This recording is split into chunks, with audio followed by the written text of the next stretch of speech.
All right. Rick Canizales joins us on the podcast today. Rick is the director of the Transportation Department of Prince William County.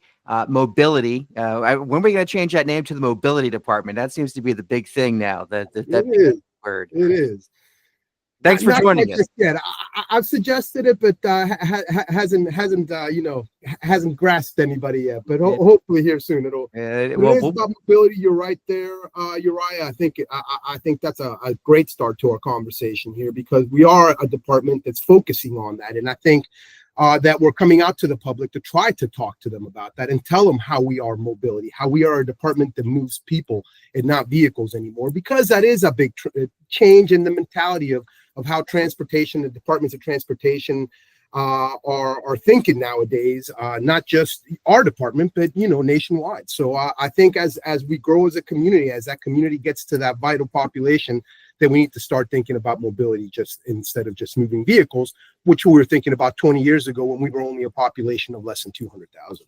So Rick's on the podcast today, and we're going to be talking about a series of town halls the department will be having in Prince William County, one of the fastest growing communities in all of Virginia, if not the nation. We're approaching 1 million people in Prince William County. We're not quite there yet. We're kind of in the neighborhood of about 650,000, 700,000 people at last check. My numbers could, all the things change every day, but you guys are a unique department, because you in addition to getting support from the state, you guys in recent years have taken on a lot of projects on your own, from building new interchanges, highway grade interchanges, to improving sidewalks. I mean, you guys, just from small to big, you do a lot of projects. So set the stage for people who may not be familiar with exactly what your department does.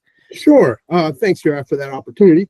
Our department is a small department. We're only about 60 big right now in the county, but we do a lot of work. We're 60 mighty, I like to think. We're a lean, mean mobility building machine over here. So that's what we do. We not only build projects and design projects like you mentioned, but we also make sure that developers are mitigating their impacts transportation wise. We also make sure that developers are building the roads and the facilities like they're supposed to be out there. And we also deal with neighborhood services and dealing with traffic and traffic safety, making sure those neighborhood roads are safe, making sure those signs are up. So our department is involved in a lot of things, and we participate with a lot of people. But you're definitely right. We have grown immensely. I started in the department back in 2002. Since then, we have split from Public Works in 2006 to become our own department. We started implementing bond programs and doing local bond projects, and that's how we really got started in the road building. In the road building industry, we built, as you know, the Parkway back in the 90s, and then we got into some more longer programs in the 2000s, which made us increase our growth.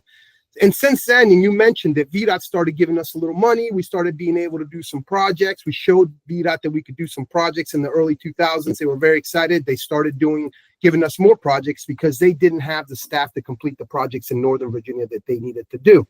So we at Prince William County were basically the guinea pigs in the start of the LAP program that they call it now, the locally administered program by VDOT.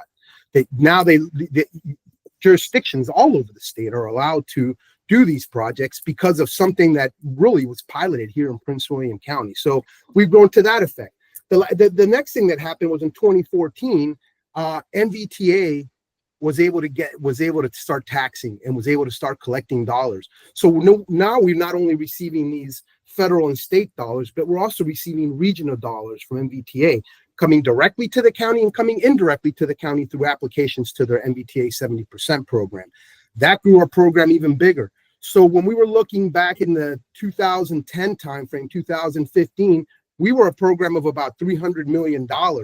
Now we've grown to a program of over $1 billion, and we continue to grow, and we continue to get these projects. Back then, we were known for building these road projects and these massive road projects, the widening of Route 1, Linton Hall Road, the widening of Route 15 and 215, and those kinds of projects.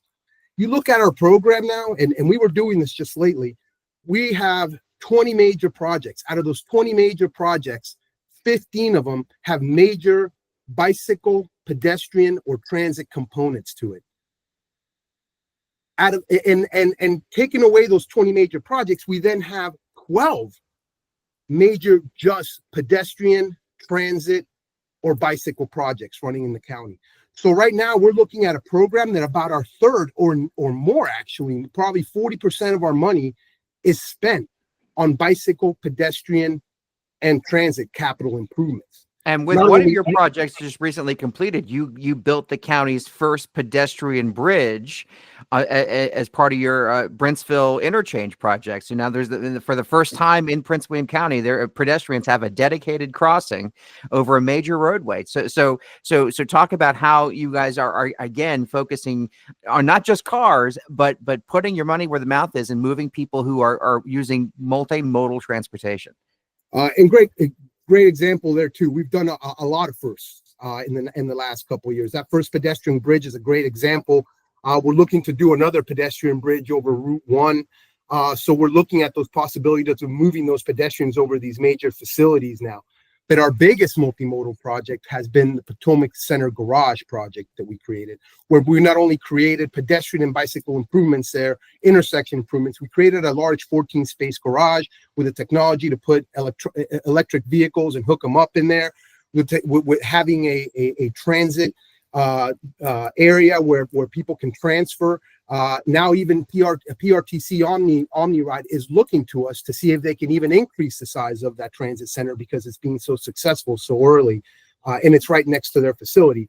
We put those together with some of the projects that VDOT's doing, like getting people right there on that Opitz ramp project that got completed at the same time, and we're now putting people on toll facilities. So we're not only getting people to transit into areas, but we're also enabling them to carpool together in these transit facilities, in these hot lane facilities that could be used for free on an HOB basis. And this 1,400 space garage that you built is right in Woodbridge, right near Potomac Mills Mall, right at the Stonebridge Town Center, at Centara Northern Virginia Hospital, Centara Northern Virginia Medical Center. The Centara gods will smite me if I don't pronounce it right, but it's right in the heart of town. And so you guys really are, building things that obviously weren't there before, but right where these facilities, right where the people are, right along the side of Interstate 95 and the Easy Pass Express lanes that you just talked about.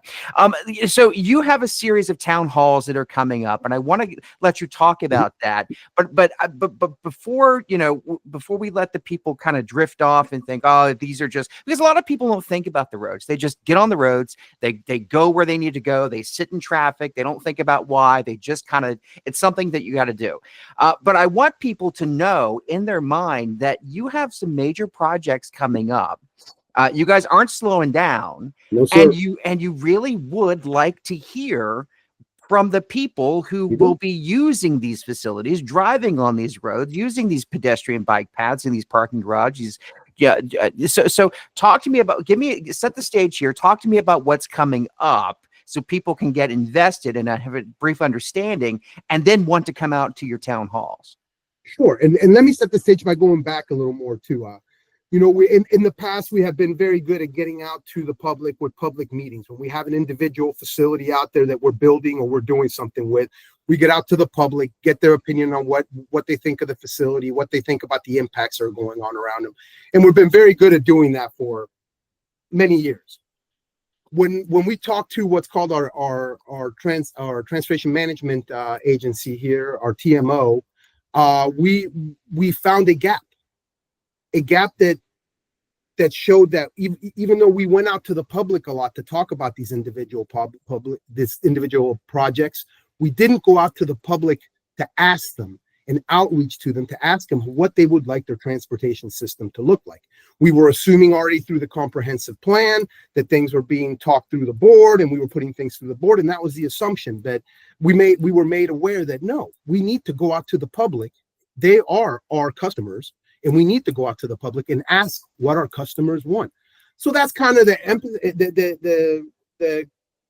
impetus of this outreach effort. This is the first time we are doing this in the department's 20-year history, but we are going out and doing 3 meetings, and we're going out with the thought of giving the public the information, letting them know what we're doing, letting them know how we plan things, how we get the money for them, how we get the grants, how we then have to program them to work through the years and work through a work program, to then finally how we engineer and construct them. We're going to take them through that journey, and then after they understand that journey, they will talk to our traffic people to talk about traffic safety and the importance of traffic in the neighborhoods and speeding and all that kind of stuff, and then come to us and start giving us their input.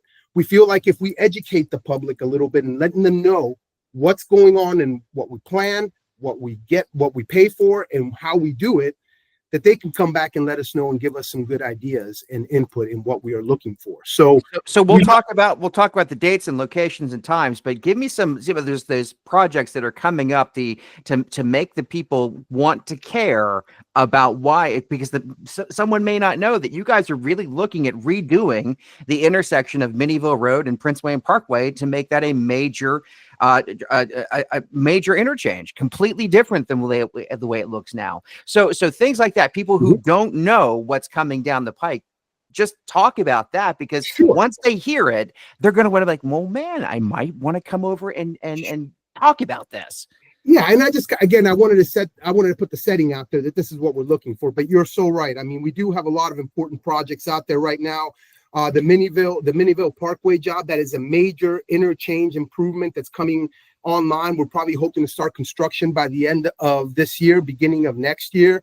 They'll start seeing some work out there, and that's an $80 million job that the county is paying for out of purely their local funds that we have here. So the county is actually paying for this project with no help from the federal or regional entities. So it's a really cool project that we're doing there, and it's going to take some time. It's going to affect a lot of people. It's going to create maintenance of traffic roads that are outside of the interchange to add. So it is going to be a major improvement, and we will be talking to you about that at this. We also have a major improvement coming up in the West End for those people on the West End. We have an interchange project that we just recently got the money from the Northern Virginia Transportation Authority out at Wellington, Sudley Manor, and Prince William Parkway. That would be one of the last intersections between Brentsville out to 66 that's going to get interchanged up, and so for a better flow of traffic on both the Parkway and the intersecting roads through there. We have some proposals that have come in, and we're hopefully getting that in a design build by the middle of the summer. So that's a very important project, something we'd love to hear people's ideas on and what they're looking for.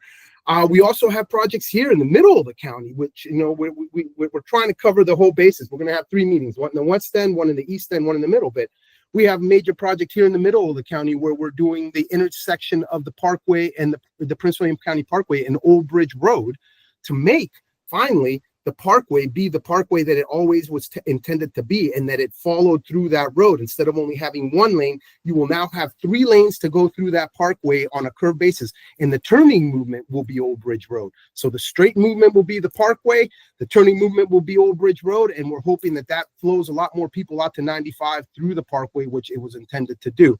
So if I had an applause soundtrack, like a little button I could press and people would apply, I would play it for that, because I remember back when that road was built, and I'm like, why didn't they just make it do that in the first place? But you had to turn left or turn right to stay on the Parkway.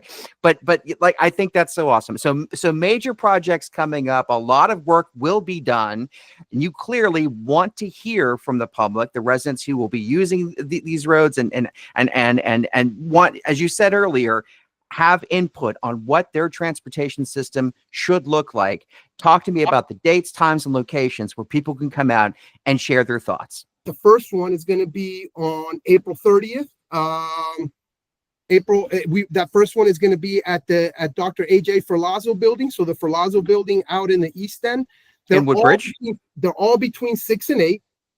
And when we go to each individual area, we will be focusing on that area. We will have maps that focus on the East End to see what East End people would like to see as part of their area and how they would like to see it. The next one will be Wednesday, May 7th. Again, all of them from 6 to 8 at Patriot High School.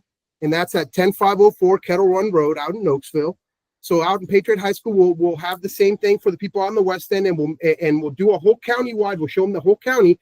But when we get to asking their opinions, we'll focus a lot on the West End and some things they'd like to see in the West happen in the West End. And then finally, in Mid-County, we will be coming Thursday, May 15th. between 6 and 8, and that will be here at the McCoart building across the plaza from where I'm at right now.